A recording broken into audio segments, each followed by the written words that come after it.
If you love classic contemporary Christian music and the people that made it, please like this video and subscribe to our channel to help support us and keep us going. This is Stage Right, and I am your host, John Thorne. They say if you die with a handful of friends, you die a rich man. Well, I have several buses full, and I'm very excited to share them all with you.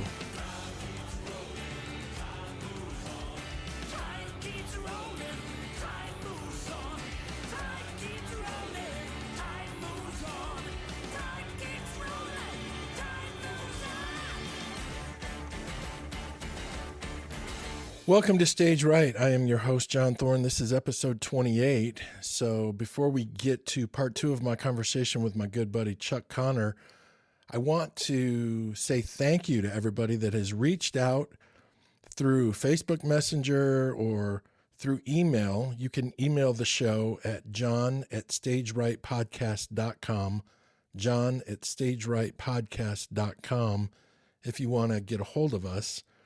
But I just want to say thank you to everybody that has reached out with encouraging feedback and stories that you loved from certain episodes. A couple people have even told me who I need to get on the show. So we're working on all kinds of surprises and stuff moving forward.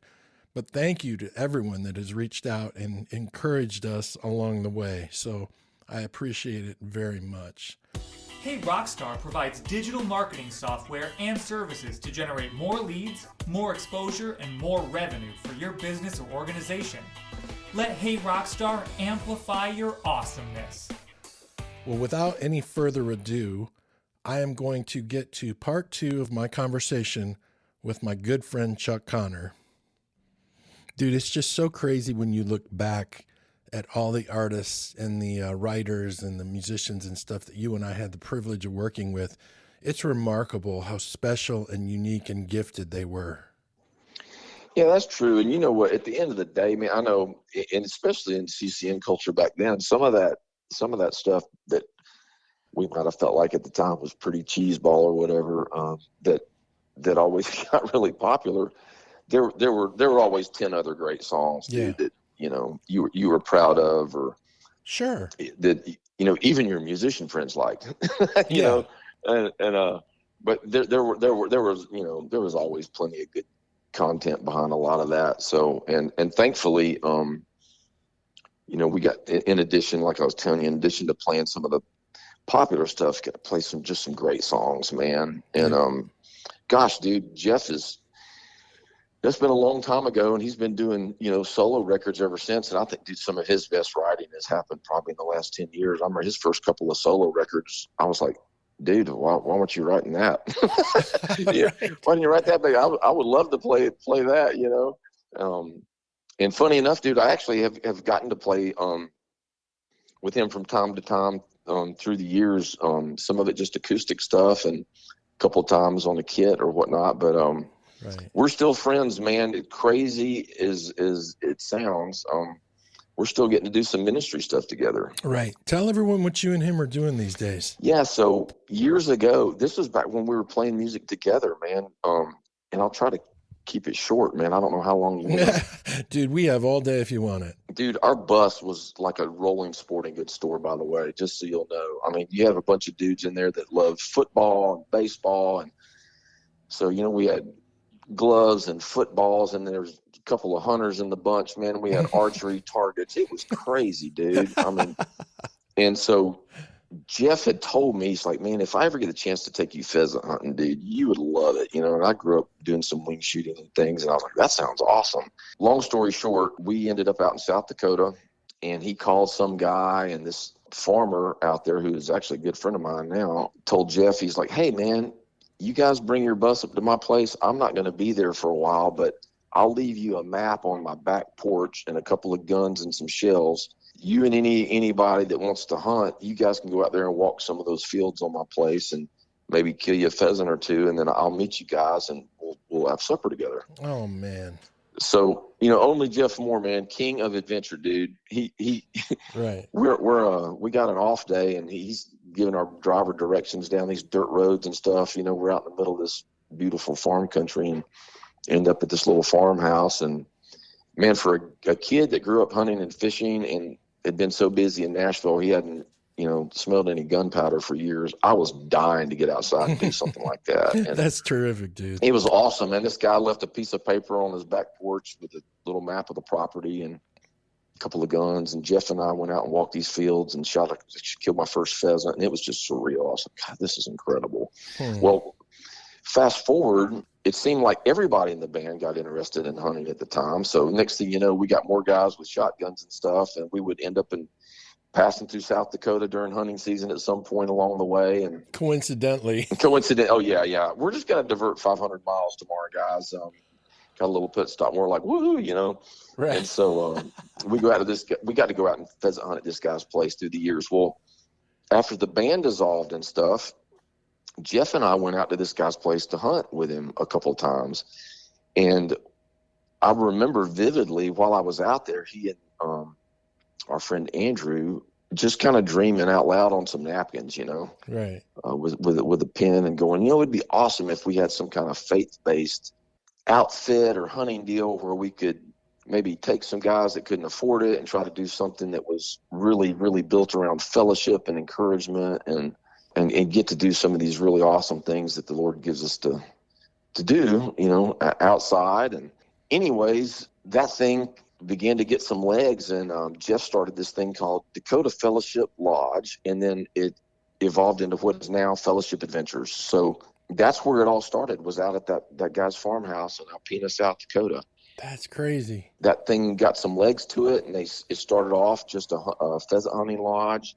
And through the years, it has grown into a place where, a ministry can go out there, and Geoff will set the table for them to create relationships with donors and partners, so they can share in ministry stuff together and support ministry stuff together. And at the same time, I may be wrong, but this is probably pretty close. I'd say probably half of their clients are sponsored. So it's a nonprofit outdoor organization, and about half of the people that come are sponsors. So say, for instance, a ministry guy like me works at a little mission organization, and I love the outdoors, but I can't afford an expensive first class lodging, food, and hunt out in the prairie of South Dakota. Right. And then some guy that has Lord's blessed with some financial capacity comes along and said, I'm going to bless that guy. Right. Well, you can send them out there with FA. So a lot of guys do. Pastors, ministry guys through the years have gone on trips out there. And dude, I reconnected with Arlen Schroyer out there. Remember Arlen? Oh yeah. Yeah. Yeah, dude, I was, he had, after he left, I think he quit playing for Stephen. He went to seminary and everything, and was pastoring a church, and somebody sponsored him, and he was out there on a trip, and Geoff had made a spot for me that week, and he and I reconnected then, and got to see him. And I've seen Arlen several times out there through the years, and still stay in touch with him. But dude, that's great. Anyways, that thing evolved, dude. Now it's got the pheasant hunting piece, and they got this. They've done fishing in Canada, and I think that deal's going to end up being in northern Minnesota. They do some wing shooting in Bolivia, and what happened was, about 5 years ago, the little ministry that I work for now started doing a hunt through Fellowship Adventures, and it basically turned into a fundraiser for our ministry. And we'll go out there every fall and get to enjoy some cool stuff outdoors, and I'll share with them what we're doing. And some of the guys that go are guys that participate with us already. And anyways, it's become a fundraiser for our event that we do annually. Well, as that was going along, at some point, Geoff and them expanded a little bit and decided to start doing some spring turkey hunting and some archery hunts in the fall.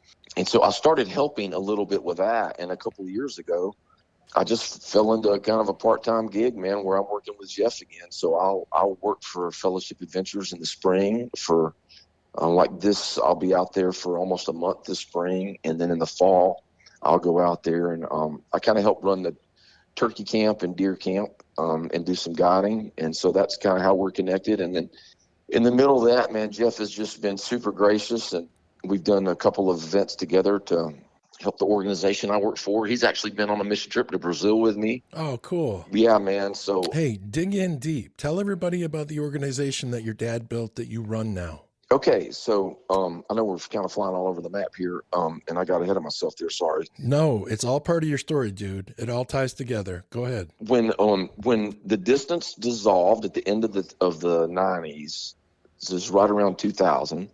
Our band was dissolving, and I was like, well, got to find another gig. That's what I'm going to do. And was putting out feelers and everything. And my father, who was the director for a little organization called Christian Missions Unlimited that he had actually started in '75. I'll jump into what we do in a minute. That's what my dad did, man. He started doing that in the late '70s, and the thing grew a bit. And then our home base was that literally out of my dad's kitchen Right. at our little family farm just south of Montgomery, Alabama.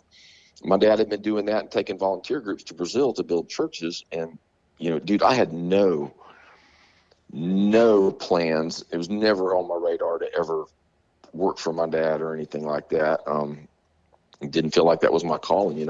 I literally thought I would probably, or I was hoping I would anyways, just play drums till I got arthritis so bad I'd have to quit, Right. And so somewhere at the end of the 90s, as all this was happening, I was actually looking for another gig. My dad called me out of the blue and said, hey, would you ever consider moving home and helping me? And I was like, well, I'll think about it, kind of blew it off. And he called me again and said, hey, no, I'm being serious, man. The organization's growing, and maybe you could move home and commute to Nashville and some stuff like that. And I really just kind of blowing it off. And again, enter the picture again. My sweet wife, Rachel, and I were talking about this, and she said, we really need to pray about this, man. Just like with anything else, I don't think, that would be put in front of you. You're not supposed to consider it, And so, Right.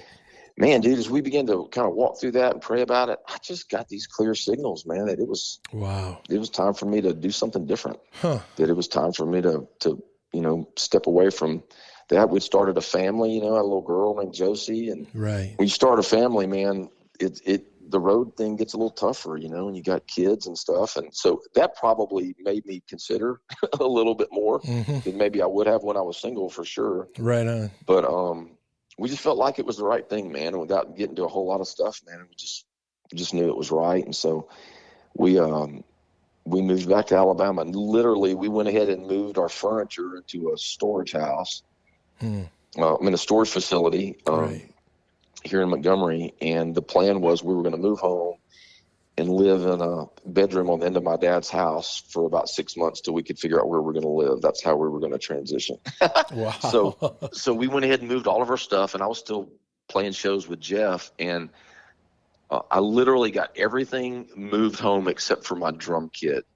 And after our last show in Florida, the bus was rolling through Montgomery, dude, and they pulled off at a truck stop, and I had that particular evening before, we stuffed all my cack up under the bus, man, and my wife picked me up. Wow.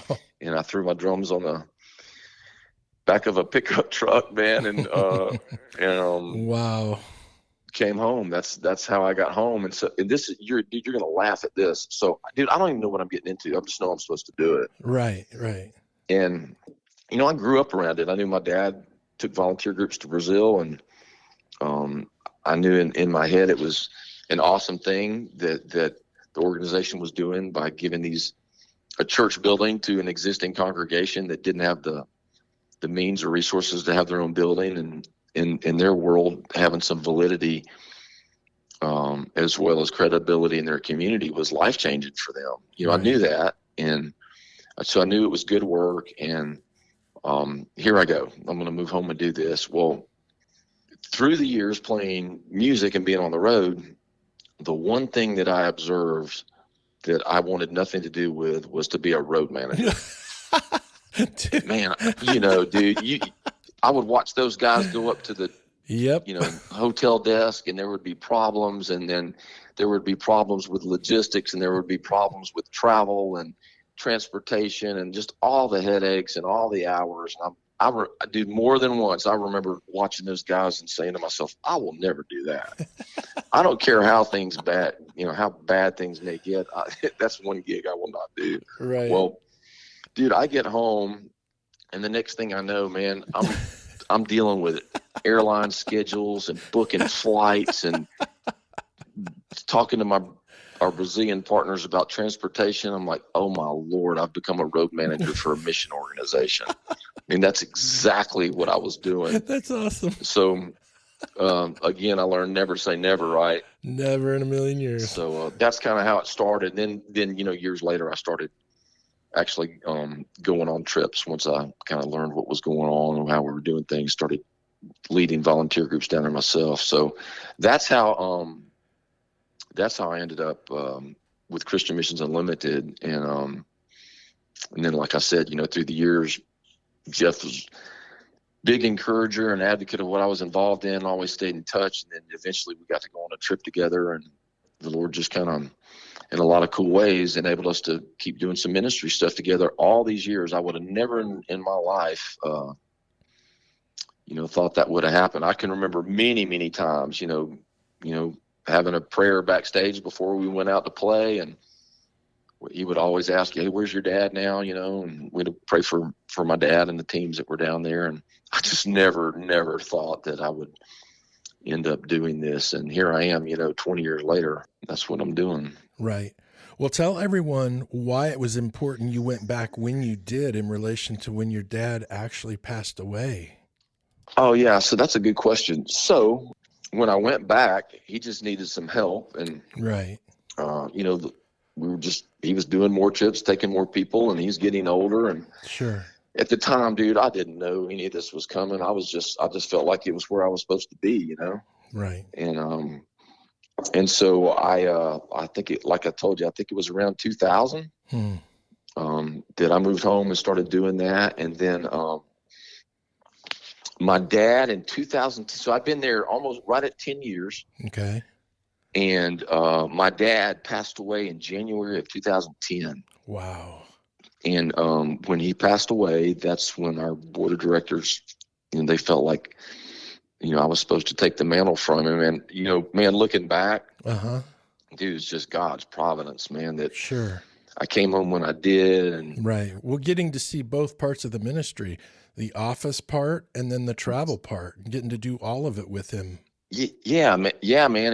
And not only to learn just how to handle things there, but man, just to learn the value of what we were doing, not only for the people that we're trying to bless or that we're called to serve, but man, I had no idea till I got involved how life-changing it was for the people that went. And that was something that really, really stirred my heart, and something that, obviously began to pay attention to, along the way, was the, how it's how cool it is when, you're going to build a church, and not only build a building, but, build into the lives of people right that are in that existing congregation. But you forget how you're helping the church back home, man, by taking people to serve and exposing them to what they see and how we just all come home better. You've done it, dude. Yep. I've done it, and not just Brazil, but other mission trips, even locally, how, at the end of the day, man, you come home a better church member. You come home with things that the Lord gives you to take home and apply there, and even in your own backyard. And so I think that those years prior to his passing, I just learned the value of what it was the Lord had called us to do on both sides of the pond, Right. Yeah. So the mantle was handed to me, and obviously at that time I realized, gosh, man, the Lord is so kind in how whether you understand it or not, or it makes any sense to you along the way, man, he's got a plan for you. And yeah, and he's gracious enough that even when we don't want to pay attention, he's just gracious and stays with us and keeps showing us. And so, yeah, man, just learning along the way to be faithful and steadfast and keep plugging away at what he's given us to do. And so it's been, 10 years since my dad passed, and since I became the director, and we're still doing that, man. It's been, we started in 75 and still trying to breathe life into some little churches and scattered across Brazil. And right on. A lot of the stuff that I didn't see early on, when I'm a kid, I'm just like, yeah, this is awesome. My dad's going to help people. We pack these duffel bags full of right clothes or whatever that he was, taking down to give to missionaries at the time as he went. Yeah. Just kind of being around it, you think, oh, this is a good thing. We're helping these people, and little do you know, till you're involved, how much. I mean, gosh, dude, we're the recipients of half the blessings. Sure. Just from the sheer fact we get to go and be a part of that. And Right. so, yeah, man, it's amazing. I found out, initially I'm thinking that's cool. We build churches. And then I find out through the years that we build a lot more than that by just a lot of wonderful building, man. You build in the lives of people and discipleship and build faith and calling and community and fellowship and relationships and all these other things that at the end of the day are part of growing the kingdom. And Absolutely. it's just an amazing thing to be part of. And I'm thankful. And and inspiring those little churches across Brazil. oh, dude, listen, I didn't understand until, you don't understand that you're face to face with somebody in a underprivileged community like that, and they're just so thankful you came, man. It means as much to them as the gift of a building you're giving them, that you would actually show up, man. Right.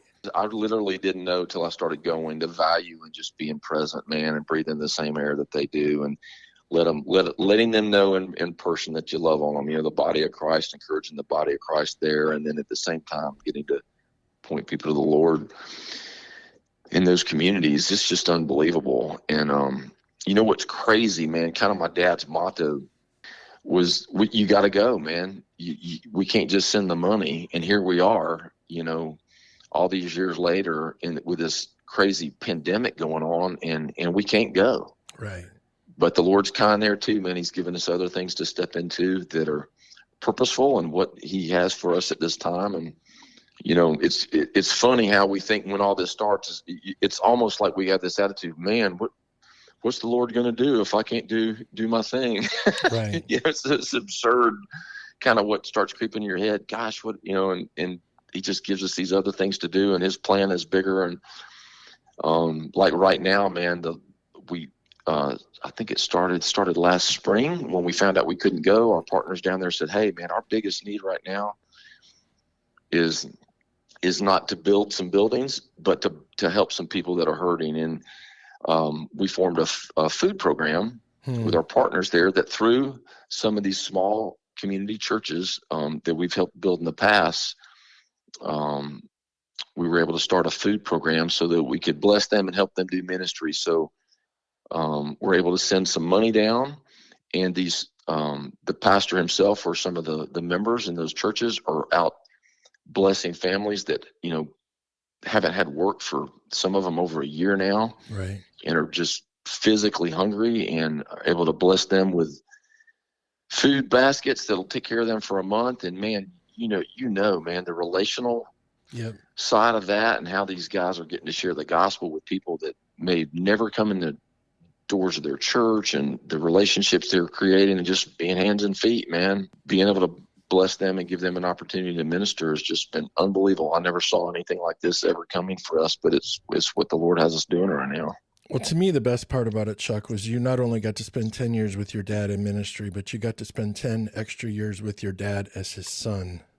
Oh, dude, no doubt. Matter of fact, it's crazy. So even when I was on the road, my dad had some health problems, man, through the years, and I worried about him all the time. And he's just one of those dudes, dude. He could come home and, he'd have some major surgery. Yeah. And I'm getting back on the plane, It was, right. It was just who he was, man. That's what he did. And he'd be, halfway out from anesthesia, and he's trying to recruit people in the OR to go on a trip with him. That's just who he was. Right. And, you take it for granted. You always think, well, he'll always get better and get back on the plane. But what I was getting at was, for years, I can remember even laying in my bunk thinking, man, Lord, please give me a few more years with my pops. And then when I found out that I was going to move back, I was like, oh, Lord, please give me 4 or 5 good years with him. I don't know how long he'll last, And right. So I got 10 awesome years, and working with him. And, sometimes it's not the easiest thing in the world to do, is to work with your parents, but it ended up being a blessing, man, for us relationally. And then me to find out even more, about his heart for ministry, and why he did things the way he did, and how he cared about people. And, right. I don't know if dude, I don't know if I can love people the way he did. But I kind of learned through his death and through paying attention to, kind of how the Lord's wired me and everything, that he's giving me my own set of shoes. So early on, it's a bit overwhelming. You're like, gosh, man, how am I going to do this? How can I take the mantle from him? There's no way I can step in his boots, Yeah. He's a different character. He was this bigger than life guy that was a really gifted communicator and speaker and former pastor. And, it's almost swings back to how I felt in some of the early days thinking, what am I doing here? But finding out along the way, man, hey, the Lord, reiterating to you through friends and, through relationships and experiences that, man, you're right where I want you to be, man. I've wired you to do this, and you don't have to fill your dad's shoes because I gave you your own set, Right. Well, I know every person is different, and God allows some people to be in music forever, and they get all kinds of studio work and they tour forever.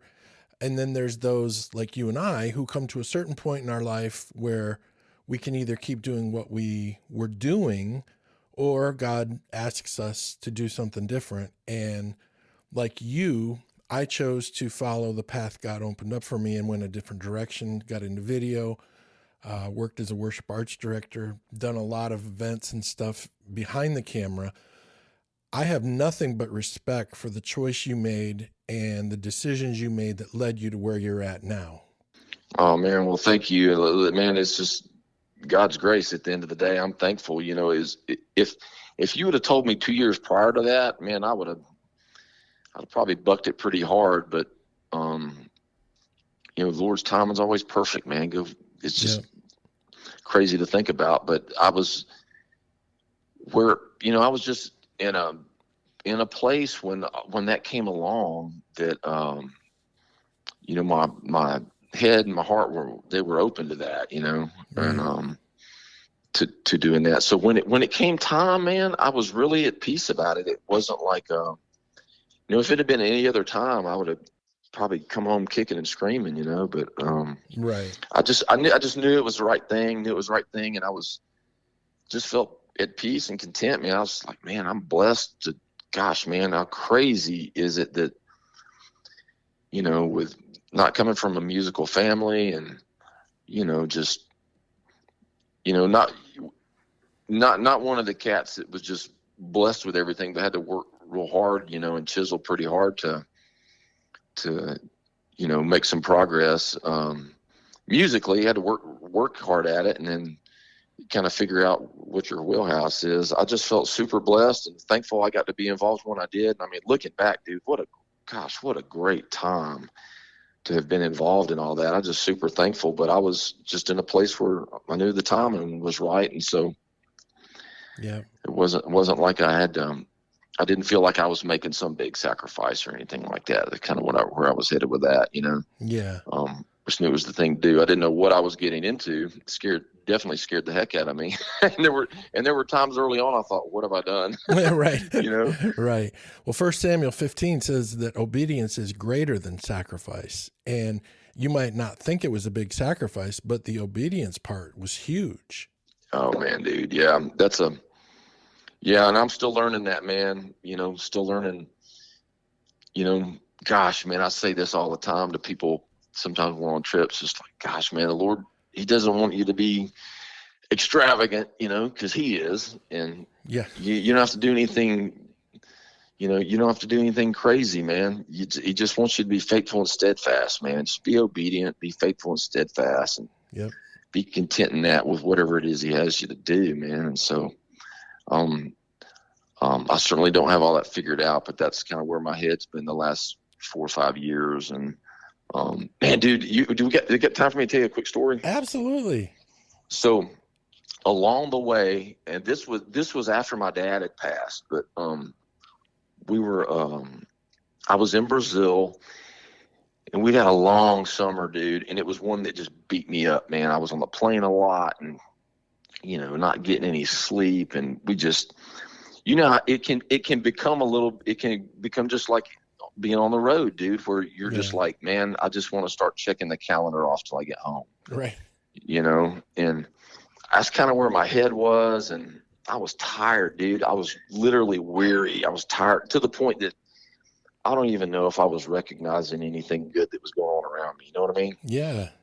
And that's kind of where I was. And so at the end of we're at the end of the summer, and this great friend of mine who's a mentor to me and just oh my gosh, wonderful human being, is a pastor there in Manaus, Brazil, which is a city at the headwaters of the Amazon. And that's kind of where my dad's work started. And we have a lot of friends there and stuff. And he also is an avid outdoorsman. And so we just have this really great friendship and everything, and try to do some stuff, have done stuff together along the ways, just some cool adventures, getting outside. And anyway, he contacted me that summer. He goes, "Hey man, at the end of your building season, why don't you come to Manaus, man, and let's go, we'll go fishing for several days." I'm like, I'm done. I'm there. No problem. So I end up going to visit my pastor friend there. So it's like September, right? And so we're going out to this little tributary of the Amazon, and I love it out there, dude. I've been able to go several times. So we stay with a sweet family. He's a pastor of a little church that ironically my father built back in the early 90s. Okay. Just located on a little island. And just so you know, man, you're starting back in 75, a lot of what my dad did early days would be considered, more adventurous and more primitive. They would go down the river to a little town and build a church, or they would go to some remote places. And these days, a lot more of that takes place in the suburbs of larger cities, or, where the people we work with are planting churches that are on the outskirts of or in a town, of say 50,000 people that's 3 or 4 hours away from a big city or something like that. So same work, same need. It just looks a little different than it did in the early days. So it was always kind of cool for me to, go to a place like that and kind of see, maybe what things would have been like for him in those days. Anyways, we go and out of this little tributary, and we're staying in the home of this pastor and his family, sleeping in hammocks and eating what they eat and everything. And I'd been able to do this a couple of times, and I had seen this church and had walked in it and taken pictures and stuff, but I'd never been there on a Sunday, believe it or not. I'd never been to a service there, and because I was always there during the weekdays in prior years. And so on this particular trip, man, I'm just going to just throw my phone in my bag. It won't work out there anyways, right? And just veg out, enjoy being out in the middle of God's handiwork and catching a few fish and relaxing and being around my pastor friend, Right. And that was it, man. I just wanted to just veg. I was tired and beat up and weary. And like I was telling you, really in my head, I was like, I couldn't even take in any of the purposeful things that we were actually doing. And you know how it can get just like being on the road. You're worried about the next place and the next flight and how are we going to do this and how are we going to do that. And I was just kind of beat up. And so we're out there fishing, and my pastor buddy says, "Hey man, since we're going to be here over the weekend, we should go to the little church up here on the Urubu River, and it'll be fun. We'll go up there and go to a service and whatnot." And I thought, well, that's cool, man. I'll take some pictures, and that'll be neat for me to have some pictures of this church my dad and a team built back in '92. That'll be cool, right?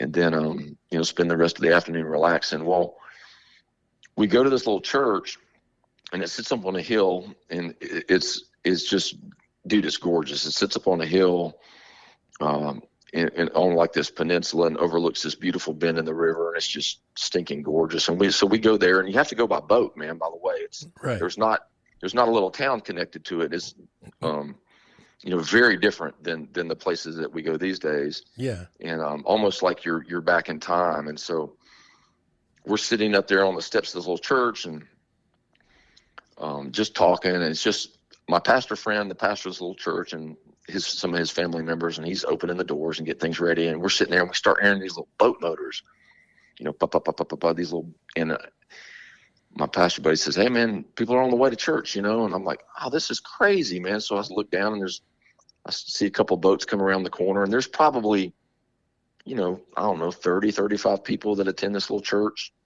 out in this little area. And so a couple of boats start showing up. This one little boat, this long, narrow little wooden boat with a motor on the back. And we call them Go Devils. It looks like a long prop, that Sure. sticks out way behind the boat with a propeller on it.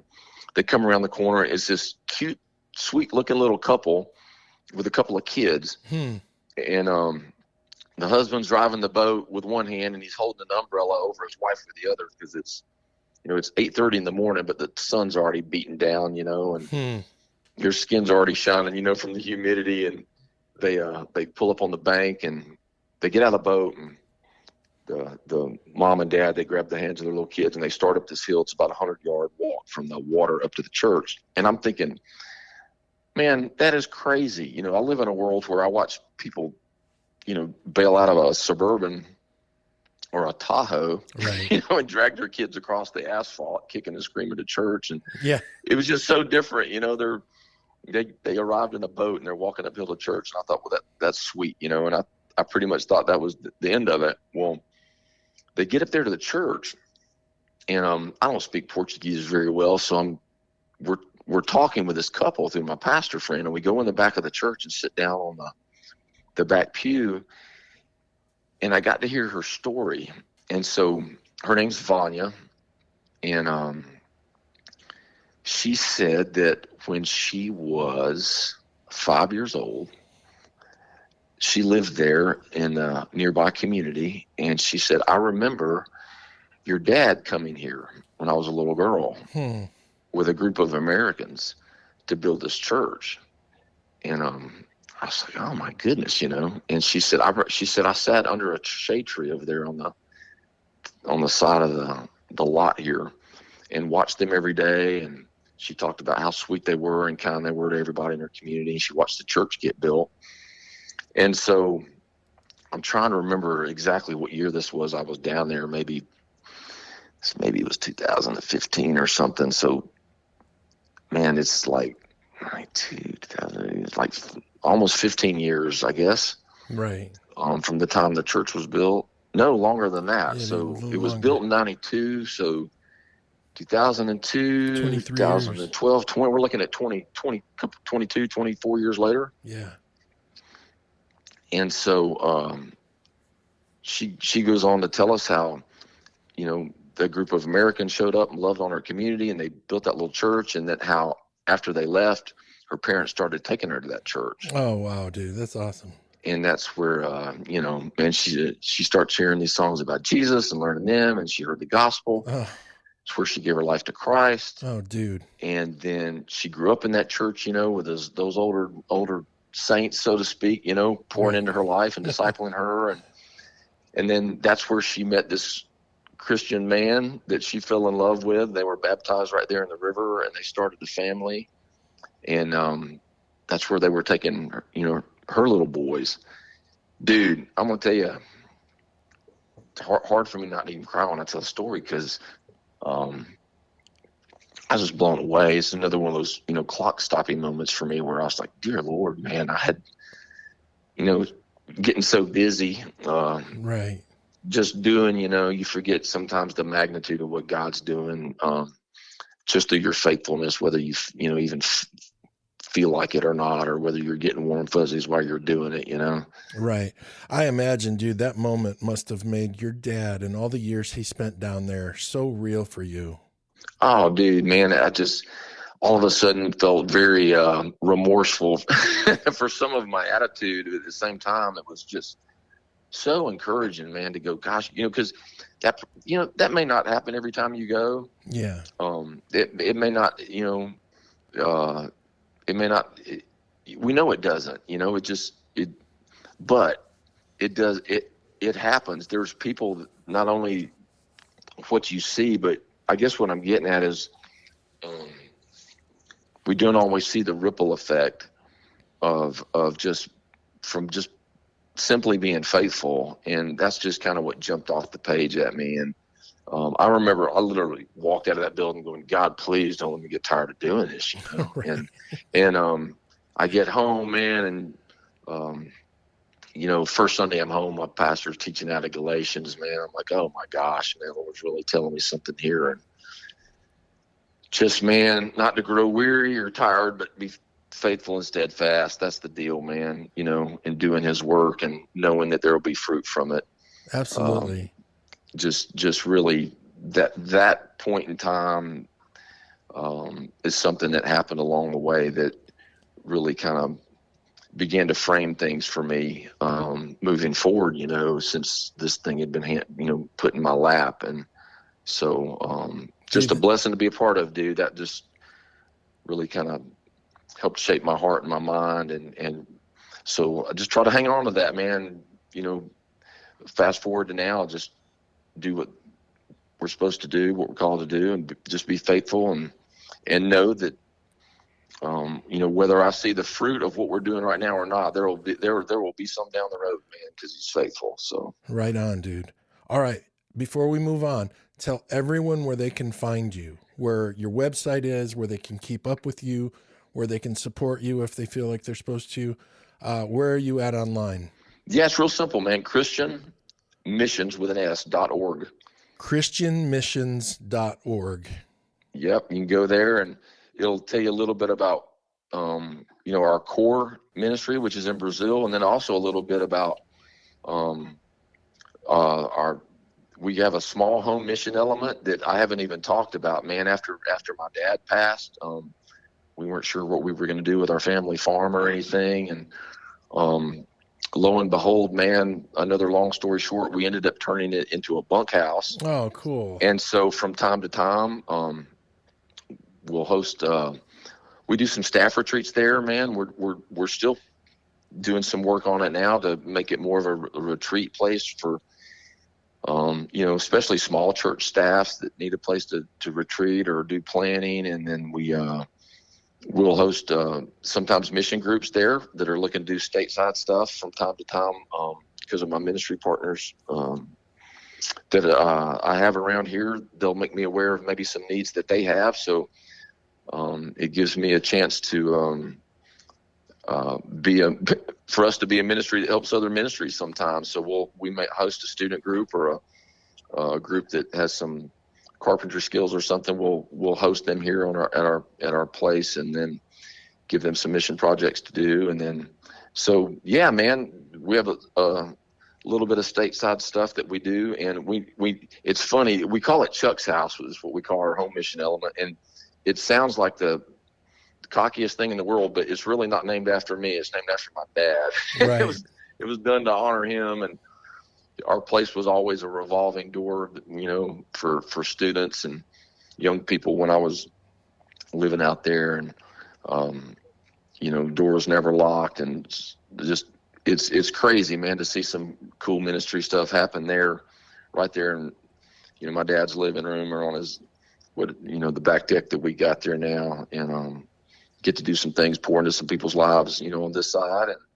And then of course, along the way, some of those people find out about what we do in Brazil and want to go serve with us there. So that's another really cool thing that has evolved out of all this stuff. And that's what I do, man. I somehow became the director for a mission organization. I don't play much anymore, dude. I do serve at my church, man. So a couple Sundays a month, I have the privilege of playing my local church. And I think I told you before we got on the horn here, my son started playing bass several years ago. And so I love that picture you sent me. Yeah. So on the Sundays I get to play, man. He plays bass, which is cool, and we get to serve together, and I'm thankful for that. And it's like I tell him, man, it's something you'll always be able to serve, regardless of what you do with it. And I'm thankful for that. They let the old guy get up there and play every now and then, so that's kind of fun. And is when you don't do it much, man, it's like, oh my gosh, I'm kicking rust off, man. I'm just trying to keep my head above water when I get to do it, but I enjoy it, man. It's a lot of fun, and another way to serve. And then hopefully, every now and then along the way, hopefully, mentor another younger guy that aspires to play. So Right. Dude, it's so remarkable that you've kept your dad's legacy alive and all the years he poured into that ministry. You keep it going. I have nothing but respect for you, and I'm proud of you for doing it. And I love you, dude. Oh man, listen, I'm humbled and feel just ridiculously privileged to do it. And I hope that at the end of the day that I stay more concerned about the Lord's legacy than our families, for sure. That's Right. but it is kind of crazy that all these years, that these wonderful things that have gone on, he's allowed me to be a part of it and continue to do it. And I'm super thankful, man. And none of that would be possible without, the blessing of great friends, man, who encouraged along the way, man, you being one of them, and people like Geoff and some of my ministry buddies. And we talked about, Mark Hill, man, what a dear friend, man. He supports our ministry, and, so many encouragers, man. Just some of my old bandmates, man, and I still stay in touch with those guys. Jeff Barkley being one of them. He's a worship leader down in Louisiana, and Cool. just all those people along the way, man. At some point, man, give you some encouragement and pray for you. And I'm just super thankful, super grateful. It's crazy, man. I'm sometimes I'm like, man, I don't know why the Lord gave me this seat, but I'm glad he did, because I get to see a lot of wonderful things, on this side of heaven because of it. So. Right. Well, dude, I know you've got stuff you have to do this afternoon, so let me get you out of here on this. I know the Janus House brethren the alumni would go crazy if I didn't tell at least one Janus House story with you on the show today. So let me ask you this. This is one of my favorite Chuck Connor, Raul Luttrell, John Thorne stories from the Janus House. Do you remember New Year's Eve into New Year's Day, 1992? Dude, I don't. Jog my memory. Okay, so Peter had called me. The Newsboys had 2 New Year's Eve shows in Elk River, Minnesota, and he asked me, can you learn 16 songs by tomorrow at 3 o'clock? And as a joke, just because I was messing with him, I said, 16 of yours? Of course. So he said, Sean, their bass player, actually was stuck in Australia on a visa issue and he couldn't get back and was going to miss the 2 New Year's Eve shows they had in Elk River, Minnesota. Oh, my goodness. So he ran the CDs over to the Janus House. I basically rehearsed for like 15 hours straight. They picked me up the next day, went to Minnesota, played a couple shows. Then we drove back to Nashville, and I got dropped off at the Janus House at like 4 a.m, January 2nd, which was about 4 hours after the last football game had ended. You and Rob were sleeping on the living room floor because you both had people in from out of town and you were letting them use your rooms. So you guys were crashed on the floor in the middle of the living room. I laid down on the floor and whispered in your ears. You were laying next to each other, and I said, I just thought you'd want to know I'm home. And dude, we ended up getting up, and you and I and Rob went to Kroger. Yes, dude. Yeah, to get your chips and salsa, man, which was, oh my gosh, dude. How did you even, well, I guess it's easier for you to remember after coming off such an epic last minute deal like that. Oh, it was crazy. It was a crazy, crazy New Year's Eve. It was so fun and it was a blast and all that. But you're part of that story, because when I walked in, I didn't know you guys are going to be like sprawled all over the living room. Dude. And it was so perfect, because all I had to do to have people to hang out with was wake you guys up. I know. Oh, dude, I know. And back then, man, man, I don't know about you, but I miss being able to run on fumes like that, like we could back then, dude. I can't do it now, but oh my gosh. I can do it when I have to, but I don't do it for fun anymore, because no, it's work related, Yes. long flights in coach, I can suck it up and handle it for right. a trip now and then. But man, oh my gosh, that's so crazy, dude. Just some great days, man. I'm thankful that you and I crossed paths. I feel the same way, dude. It was a blessing then, and still to this day, I can't, the more I thought about it, even talking, man, just the encouragement and everything, and the friendships that come out of that, man. golly, dude, what a blessing, man. Lord's gracious, man, to give us great friends and fellowship and relationships they're just sweet, man. I'm thankful. Well, dude, you got a beautiful family. Tell your wife, Rachel, I said, hey, you and I, we actually used to double date. We did, man. A matter of fact, I got off the phone when you called me the other day about doing this. Rachel, we started reminiscing, man. I was like, gosh, you remember that time that we played that Not a Joy deal down at Disney World? You remember those things? Oh, yeah. And you and I were playing the same weekend. I think you were playing with Whiteheart. Yeah. But Rachel and I, we were already married, so we weren't in the Janice house together anymore. So I didn't get to see you very often. Right. And there was some weirdness about Rachel flying home, and I was worried about her getting a flight. And I just remember, I was kind of anxiety ridden. I can't remember all the circumstances, but I remember you saying, hey, dude, I'll take care of things. I'm flying home tonight too. Don't worry about a thing. I'm like, all right, man. So I get a call from Rachel the next day. I'm like, everything go okay? She's like, oh, yeah, man. She goes, John, not only did he get us a flight, but he got me bumped up to first class. Oh, my God. So there's probably 100 other stories like that I'll think of between now and the time I go to bed. But, write them down, dude, and we will do a Janice House episode with just alumni from the house. Yeah, we need to, man. That was some crazy days, and we met a lot of crazy talented people that came through there, whether it was for one night or for 6 months or 6 weeks or